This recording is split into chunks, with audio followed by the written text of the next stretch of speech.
এত কান্নাকাটির কিছু না। যা হচ্ছে তোমার ভালোর জন্য হচ্ছে। কালকে তোমার বিয়ে, সেজে গুজে তৈরি থাকবা, কোনো ধরনের কোনো ফাইজলামি করার চেষ্টাও করবা না।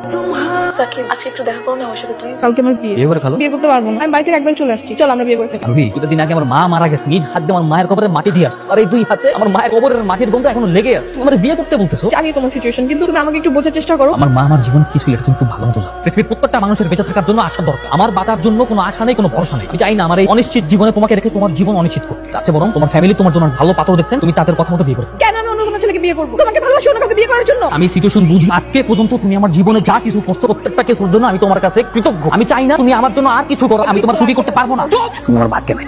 আমি আজকে চলে যেতেছি, কিন্তু তুমি আজকের পর থেকে প্রত্যেকটা মুহূর্ত আফসোস করবা আমাকে ফিরিয়ে দেওয়ার জন্য। কিছু ত্যাগ কখনো কারো ভালোর জন্য করতে হয়। মাফ করে দিও আমার নিয়তি বড় জিনিস। শূন্য পকেটে যেই মেয়েটা আমার হাত ধরেছিল, আজ আমি তাকেই ধরে রাখতে পারলাম না। হ্যালো।